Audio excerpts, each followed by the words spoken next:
آپ صلی اللہ علیہ وآلہ وسلم کا پسینہ مبارک ایسے تھا جیسے موتی ہوتے ہیں. جب آپ صلی اللہ علیہ وآلہ وسلم چلتے تو پوری قوت کے ساتھ چلتے. حضرت انس فرماتے ہیں میں نے کبھی کوئی موٹا ریشم یا باریک ریشم رسول اللہ صلی اللہ علیہ وآلہ وسلم کے ہاتھ مبارک سے زیادہ ملائم نہیں دیکھا. اتنے نرم ہاتھ.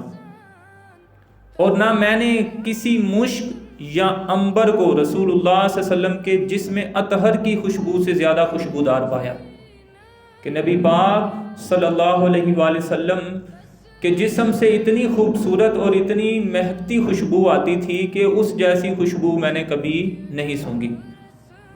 اور بعض روایتوں میں آتا ہے کہ جب نبی پاک صلی اللہ علیہ وسلم جس جگہ سے گزر جاتے تھے، جس گلی سے گزر جاتے تھے، تو لوگ خوشبو سونگھ کر پہچان جاتے تھے کہ محمد صلی اللہ علیہ وسلم یہاں سے گزر کے گئے، کہ اس جیسی خوشبو ہی کسی کے پاس نہیں تھی. اسی طرح قاضی ایاز مالکی رحمۃ اللہ تعالی علیہ شفا شریف کتاب کا نام ہے کتاب الشفا، جلد نمبر 1 صفحہ نمبر 29 پر آپ لکھتے ہیں کہ رسول اکرم صلی اللہ علیہ وسلم کے جسم اطہر سے آپ صلی اللہ علیہ وسلم کے پسینہ مبارک کی خوشبو اور آپ کا نجاستوں اور جسمانی فضلات سے پاکیزہ ہونا آپ کی خصوصیت میں سے ہے.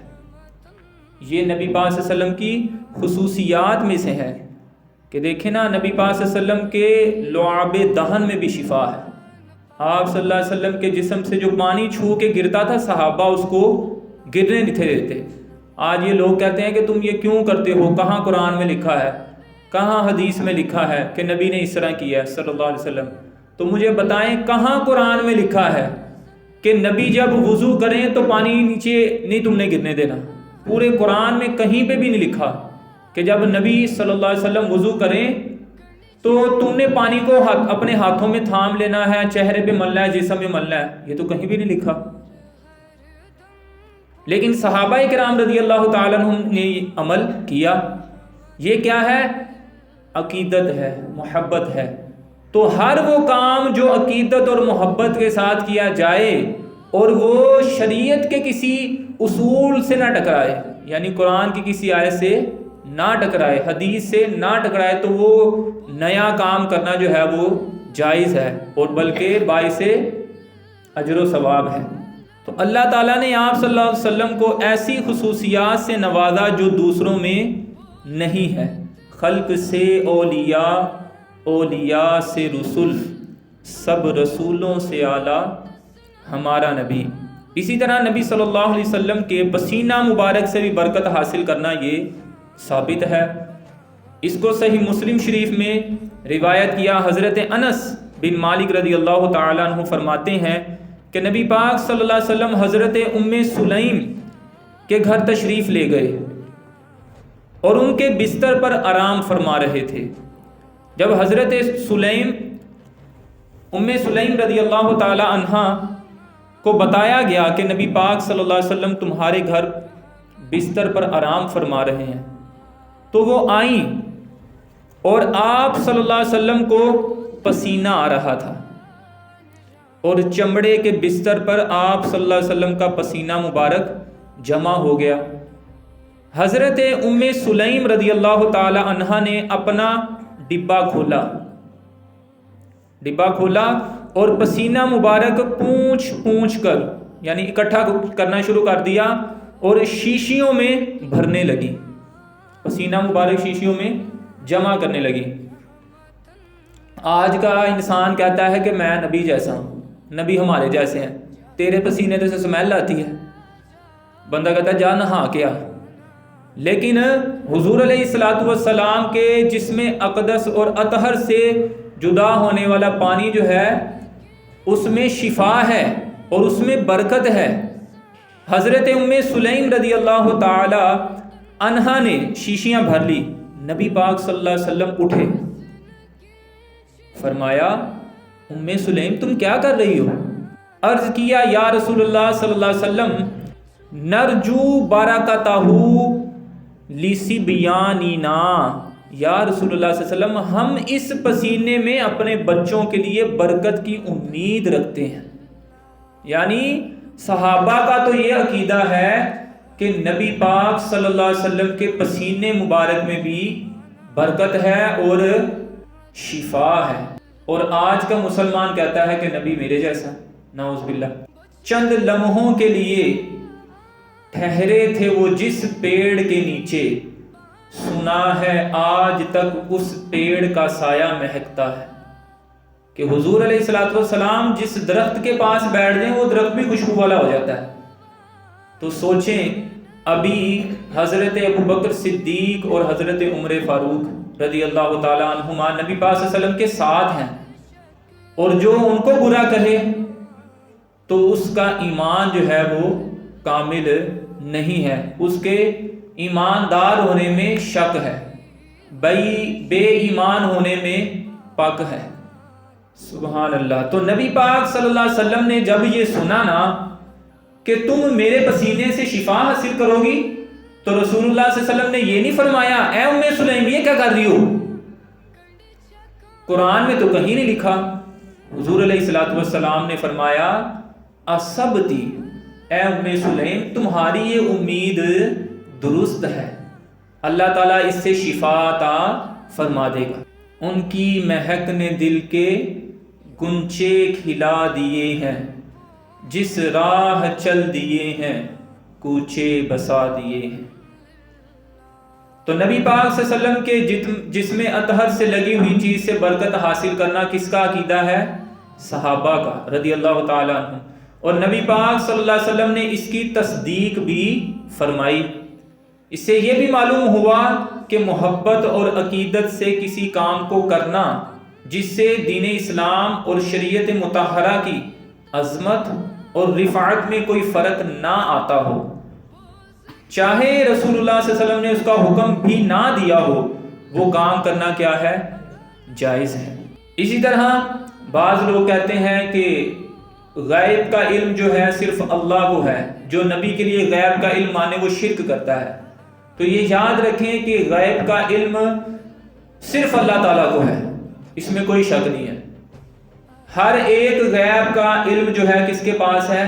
اللہ تعالیٰ کے پاس ہے، لیکن اللہ کے انبیاء بھی غیب جانتے ہیں اللہ کی عطا سے۔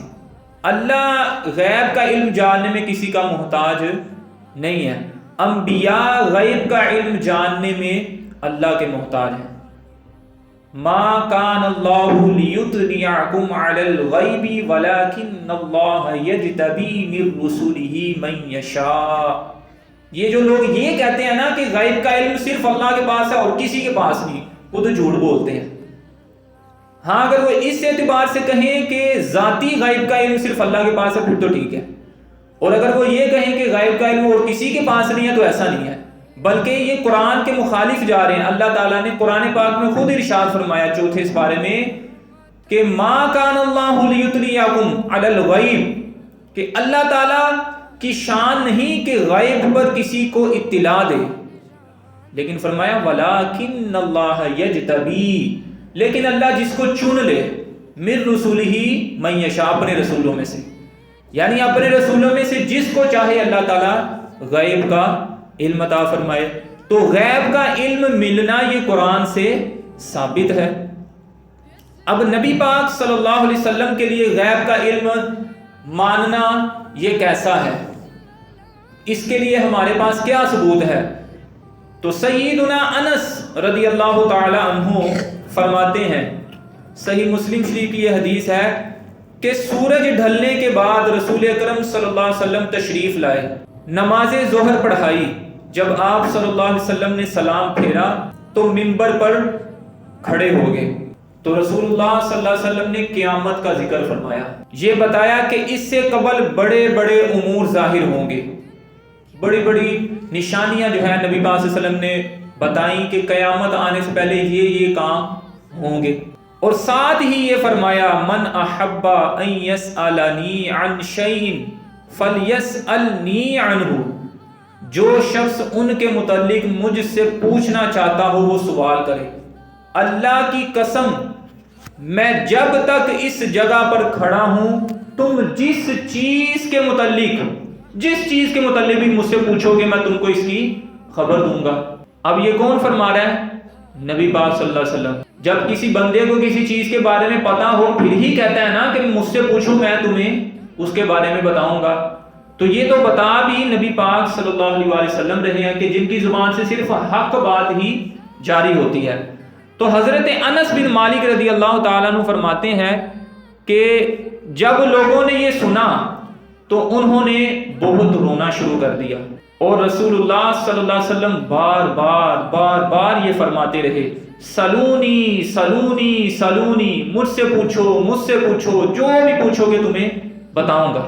حضرت عبداللہ بن حذافہ سہمی رضی اللہ تعالیٰ عنہ نے کھڑے ہو کے عرض کیا، یا رسول اللہ صلی اللہ علیہ وسلم، من ابی، میرا باپ کون ہے؟ آپ مجھے بتائیں کہ میرے والد کون ہیں۔ ان کو نہ اپنے والد کے بارے میں نہیں تھا پتا کہ میرے باپ کون ہے۔ تو رسول اللہ صلی اللہ علیہ وسلم نے فرمایا، ابو کا حذافہ، تمہارا باپ حذافہ ہے۔ تو اب رسول اللہ صلی اللہ علیہ وسلم کا بار بار ارشاد فرمانا کہ مجھ سے پوچھو، جس چیز کے بارے میں بھی پوچھو گے میں تمہیں بتاؤں گا، یہ اس بات کی طرف اشارہ کرتا ہے کہ اللہ تعالیٰ نے نبی پاک صلی اللہ علیہ وسلم کو غیب کا علم عطا فرمایا، ہر چیز کا علم عطا فرمایا۔ کس نے؟ اللہ تعالیٰ نے۔ اس لیے تو نبی پاک صلی اللہ علیہ وسلم فرما رہے ہیں کہ مجھ سے پوچھو میں تمہیں بتاؤں گا۔ پھر حضرت حذافہ رضی اللہ تعالیٰ عنہ کو لوگوں میں سے کسی نے کہا کہ آپ پوچھیں، کیونکہ ان کو اپنے والد کے بارے میں نہیں پتا تھا، یہ اپنی نسبت کسی اور طرف کرتے تھے کہ وہ میرا باپ لگتا ہے، لیکن رسول اللہ صلی اللہ علیہ وسلم نے کیا فرمایا کہ تمہارا والد وہ نہیں بلکہ حضرت حذافہ ہے، اور واقعتاً وہی ان کے والد تھے۔ اب یہ نسب کی خبر دینا، یہ نبی پاک صلی اللہ علیہ وسلم نے، تب کمپیوٹر تو تھا نہیں کہ نادرہ کے پاس جاتے اور نادرہ لکھ کے بتا دیتا کہ یہ تمہارے والد ہیں اور یہ تمہاری والدہ ہے۔ تو رسول اللہ صلی اللہ علیہ وسلم نے ان کو بتا دیا کہ تمہارے والد کون ہیں۔ نبی پاک صلی اللہ علیہ وسلم غیب کی خبر جانتے ہیں۔ اسی طرح بعض لوگ یہ کہتے ہیں کہ نبی جو ہیں وہ دنیا سے چلے گئے ہیں نعوذ باللہ، اور وہ مٹی میں شامل ہو گئے ہیں، مٹی میں مل گئے ہیں۔ تو اس کے متعلق بھی صحیح مسلم شریف کی حدیث ہے۔ حضرت سیدنا انس رضی اللہ تعالیٰ عنہ فرماتے ہیں، رسول اللہ صلی اللہ علیہ وسلم نے فرمایا، آج کی رات میرا گزر ہوا تو میں نے موسیٰ علیہ السلام کو اپنی قبر میں کھڑے ہو کر نماز پڑھتے ہوئے دیکھا۔ اب یہ نبی کیا ہیں؟ زندہ ہیں، اور وہ اپنی قبروں میں نمازیں بھی پڑھتے ہیں۔ یہ بھی معلوم ہوا کہ نبی پاک صلی اللہ علیہ وسلم قبر کے اندر کے حالات بھی جانتے ہیں۔ اب حضرت موسیٰ علیہ السلام تو نبی پاک صلی اللہ علیہ وسلم سے کتنے سال پہلے دنیا سے چلے گئے ہیں، اور نبی پاک صلی اللہ علیہ وسلم نے ان کو دیکھا بھی اور نماز پڑھتے ہوئے دیکھا، تو قبر کے حالات بھی نبی پاک صلی اللہ علیہ وسلم جانتے ہیں۔ تو یہ بھی کیا ہے؟ غیب کا علم ہے۔ اللہ تعالیٰ نے غیب کا علم نبی پاک صلی اللہ علیہ وسلم کو عطا فرمایا ہے۔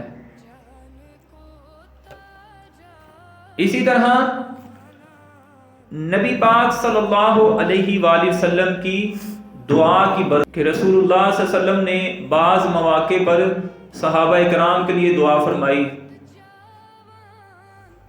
اہل بیت کے لیے دعا فرمائی، امام حسن و حسین کے لیے دعا فرمائی۔ تو ہمارا یہ عقیدہ ہے کہ نبی پاک صلی اللہ علیہ وسلم جس کے بارے میں دعا فرما دیں تو اللہ تعالیٰ وہ کام کر دیتا ہے، بلکہ یوں سمجھیں کہ درخت کو جب بلانا ہوتا تھا تو درخت انتظار میں ہوتے تھے، ہم تو تیار ہیں، آپ صرف بلائیں ہم حاضر ہو جائیں گے۔ پانی اس انتظار میں ہوتے تھے، یا رسول اللہ صلی اللہ علیہ وسلم آپ حکم دیں ہم ابھی بہنا شروع کر دیں گے۔ یہ ہمارا عقیدہ ہے۔ چاند اس انتظار میں ہوتا تھا، یا رسول اللہ صلی اللہ علیہ وسلم آپ حکم دیں تو میں 2 ٹکڑے ہو جاؤں، یہاں پر تو پہنچنا مشکل ہے نا۔ تو رسول اللہ صلی اللہ علیہ وسلم تو چاند انتظار میں تھا کہ آپ حکم دیں میں 2 ٹکڑے ہو جاؤں۔ یہ کمالات اور خصائص جو ہیں اللہ تعالیٰ نے نبی پاک صلی اللہ علیہ وسلم کو عطا فرمائے۔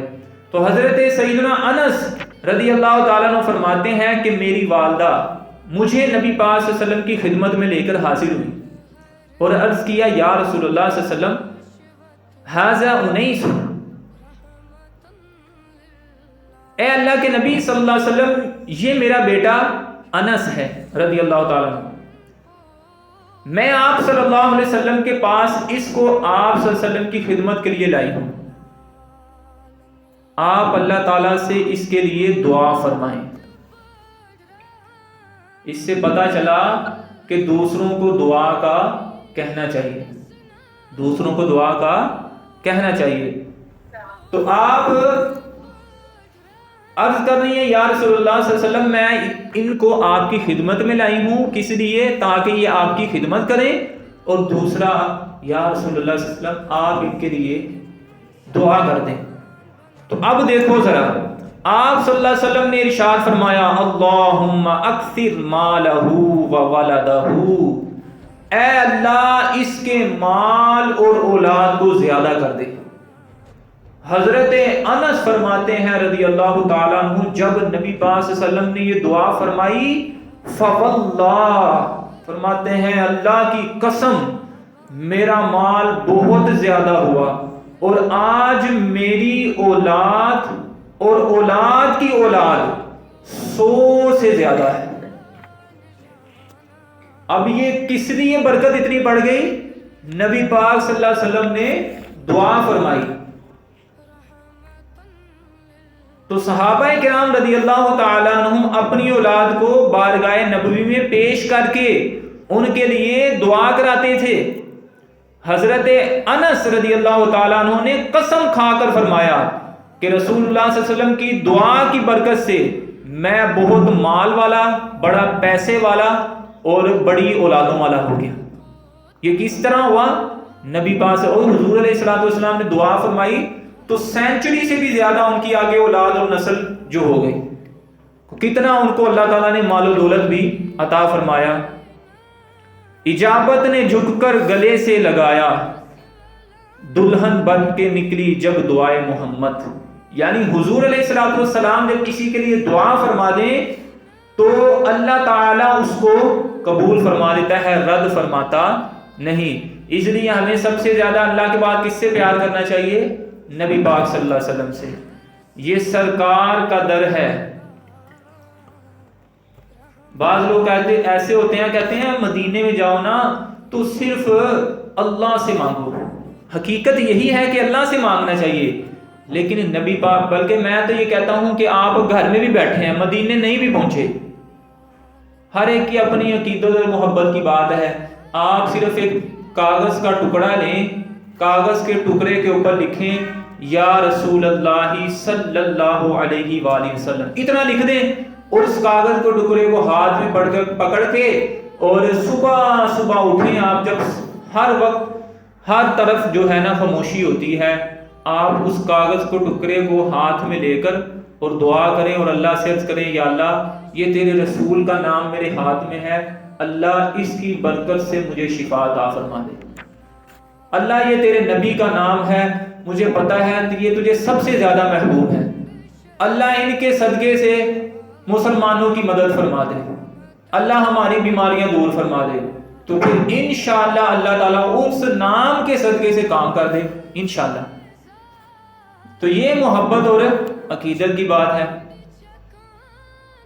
اب کوئی یہ کہے کہ ایسا کہیں لکھا تو نہیں ہے قرآن اور حدیث میں، لیکن منع بھی نہیں کیا گیا۔ آپ کاغذ لیں، پینسل لیں، نبی پاک صلی اللہ علیہ وسلم کا نام لکھیں، نیچے امام حسن و حسین کا لکھیں، فاطمہ الزہرا کا لکھیں، حضرت علی المرتضیٰ کا لکھیں، خلفائے راشدین کا نام لکھیں، چکو صفا، ایسے ہاتھ میں ڈال کے اللہ یہ تیرے محبوب بندے، یہ تیرے پیارے بندے، اللہ ان کا صدقہ میرا کام کر دے، اللہ میری بیماریاں دور کر دے، مجھے شفا دے دے۔ تو یہ عقیدت اور محبت اور یہ دعا کا انداز بھی ٹھیک ہے، اور یہ نبی پاک صلی اللہ علیہ وسلم سے محبت ہے۔ اب بعض لوگ اس پر اعتراض کرتے ہیں تو ہم نے ان کی باتوں پہ نہیں جانا۔ یاد رکھیں، یاد رکھیں، میرے نبی کی ذات وہ ہے کہ ایسا کوئی محبوب نہ ہوگا نہ کہیں ہے کہ بیٹھا ہے چٹائی پر مگر عرش نشیں ہے، ملتا نہیں کیا کیا دو جہاں کو تیرے در سے، ایک لفظ نہیں ہے جو تیرے لب پہ نہیں ہے۔ حضور نے صرف ایک بات کسی کو نہیں کہی، کون سی؟ نہیں، باقی جو بھی آیا عطا فرمایا، جو بھی آیا دیا، کبھی نہیں کہا کہ میرے پاس میں نے نہیں دینا۔ تو اس لیے ہمیں نبی پاک صلی اللہ علیہ وسلم سے بڑھ چڑھ کے محبت کرنی چاہیے، حضور علیہ الصلوۃ والسلام کی ذات پر زیادہ سے زیادہ درود پڑھیں، سلام عرض کریں، اور نبی صلی اللہ علیہ وسلم کے وسیلے سے اللہ کی بارگاہ میں دعا کریں، اور حضور علیہ الصلوۃ والسلام سے اپنی التجا کریں۔ اب تنگی داماں پہ نہ جا اور بھی کچھ مانگ، ہے آج وہ مائل بعطا اور بھی کچھ مانگ، ہے وہ متوجہ تو دعا اور بھی کچھ مانگ، جو کچھ تجھے ملنا تھا ملا اور بھی کچھ مانگ، ہر چند کے مولا نے بھرا ہے تیرا کشکول، کم ظرف نہ بن ہاتھ بڑھا اور بھی کچھ مانگ، چھو کر ابھی آئی ہے سر زلف محمد صلی اللہ علیہ وسلم، کیا چاہیے اے باد صبا اور بھی کچھ مانگ۔ یہ سرکار کا در ہے، در شاہاں تو نہیں ہے، جو مانگ لیا سو مانگ لیا اور بھی کچھ مانگ، جن لوگوں کو یہ شک ہے کہ کرم ان کا ہے محدود، ان لوگوں کی باتوں پہ نہ جا اور بھی کچھ مانگ، اس در پہ یہ انجام ہوا حسن طلب کا، جھولی میری بھر بھر کے کہا اور بھی کچھ مانگ، سلطان مدینہ کی زیارت کی دعا کر، جنت کی طلب چیز ہے کیا اور بھی کچھ مانگ، دے سکتے ہیں کیا کچھ کہ وہ کچھ دے نہیں سکتے، یہ بحث نہ کر ہوش میں آ اور بھی کچھ مانگ، مانا کہ اسی در سے غنی ہو کے اٹھا ہے، پھر بھی در سرکار پہ جا اور بھی کچھ مانگ، پہنچا ہے جو اس در پہ تو رہ رہ کے فقیر آج، آواز پہ آواز لگا اور بھی کچھ مانگ۔ تو نبی پاک صلی اللہ علیہ وسلم سے محبت اور عقیدت والدین، اساتذہ، رشتہ داروں، دوست، احباب، سب سے زیادہ پیار اللہ کے بعد کس سے کرنا ہے؟